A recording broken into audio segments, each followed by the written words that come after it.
دہشت گردی کے مسلسل واقعات کے باوجود ہمارے سیکیورٹی اداروں نے اپنے روایتی طور طریقے نہیں بدلے. جی وقاص. اس طرح کے واقعے کے بعد سب سے پہلے ریڈ الرٹ کر دیا جاتا ہے، یعنی کہا جاتا ہے کہ بھائیو الرٹ ہو جاؤ. حالانکہ ان اداروں کا کام ہی الرٹ رہنا ہے. پھر بعض اوقات ہفتے کے 7 دن ریڈ الرٹ ڈکلیئر کر دیا جاتا ہے اور پھر کچھ دنوں بعد یہ ریڈ الرٹ ختم ہو جاتا ہے. بلکہ ریڈ کیا، عام الرٹ بھی نہیں رہتا، یعنی کوئی الرٹ رہتا ہی نہیں. اور بلاسٹ کے بعد علاقے کو چاروں طرف سے گھیر بھی تو لیا جاتا ہے نا؟ جی یہ ہمیشہ ہوتا ہے، مگر اس گھیرا گھیری سے کبھی کچھ نہیں ہوا. اور پھر وزیر داخلہ تحقیقات کا حکم بھی تو دے دیتے ہیں. ہاں جی، اگر وہ تحقیقات کا حکم نہ دیں تو قانون نافذ کرنے والے ادارے تحقیقات ہی نہ کریں. شاید وزیر داخلہ کو ایسے ہی لگتا ہے، مگر انہیں حکم دینے کا موقع ملتا ہے تو اس سے فائدہ کیوں نہ اٹھائیں، حکم دے دیتے ہیں. جی اور پھر مذمتوں کا سلسلہ شروع ہو جاتا ہے. صدر، وزیر اعظم اور باقی لوگ ان کی دیکھا دیکھی مذمتوں کے فوٹو سٹیٹ بیان جاری کر دیتے ہیں، چاہے وہ ملک سے باہر ہی کیوں نہ ہو. صدر اور وزیر اعظم تو بلاسٹ کے ساتھ ہی مذمت کر دیتے ہیں. شکر ہے بلاسٹ سے پہلے نہیں کرتے. اس کے بعد بتایا جاتا ہے کہ دھماکے کی اطلاع تمام قانون نافذ کرنے والے اداروں کے پاس پہلے سے موجود تھی. اور پھر کوئی وزیر اعلیٰ یا کوئی اور حکومتی اہلکار زخمیوں کی عیادت کرنے پہنچ جاتا ہے اور ڈاکٹرز زخمیوں کو چھوڑ کے اس اعلیٰ شخصیات کے پروٹوکول میں لگ جاتے ہیں. اور پولیس جو کرتی ہے، پولیس کی کسی بھی بلاسٹ کے بعد سب سے پہلی کامیابی یہ گردانی جاتی ہے کہ خود کش حملہ آور کا سر مل جائے، اور اس کا سر ملنے کے بعد سب سے پہلے جو انسان اس دنیا میں ہی نہیں رہا اس پہ پرچہ درج کیا جاتا ہے. اور کیا کرے پولیس، بس اتنا ہی ہوتا ہے. تو پھر اس کی تحقیقات کیسے ہوتی ہیں؟ کیا تحقیقات ہوتی ہیں؟ کوئی تنظیم یہ ذمہ داری قبول کر لے تو سب کا کام آسان ہو جاتا ہے کہ چلو پتہ چل گیا کہ کس نے یہ مذموم حرکت کی تھی، اور پھر سب ٹھنڈے پڑ جاتے ہیں. اللہ اللہ خیر صلی اللہ.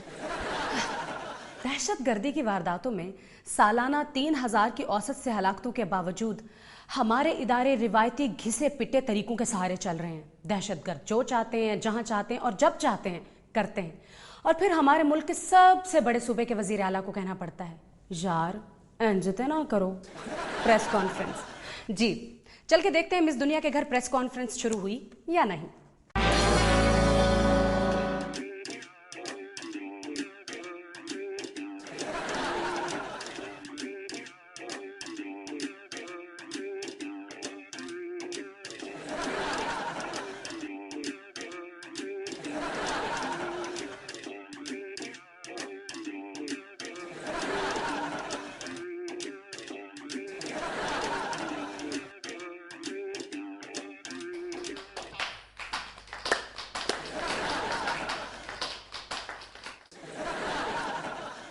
مجھے اندازہ ہے کہ میری گفتگو کچھ ضرورت سے زیادہ طویل ہو گئی ہے، لیکن آپ دیکھ رہے ہیں کہ میرے ہاتھ پہ گھڑی نہیں ہے. چونکہ گھڑی سامنے کیلنڈر لگا ہے، اس کو استعمال کر لیں. چپ کرو، لوگ کیا کہیں گے؟ لوگوں کی باری آئے گی تو کچھ کہیں گے نا، یہ خود ہی بولی جا رہے ہیں.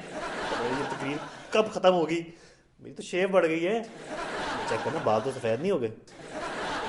میں نے مس دنیا کی کتاب کا صرف دیباچہ ہی نہیں لکھا بلکہ اس کا ناقدانہ جائزہ بھی لیا ہے. یقیناً یہ کتاب ایما ڈنکن کی کتاب سے زیادہ دلچسپ ہے. مجھے یہی کہنا تھا. لو ابھی یہی کہنا تھا.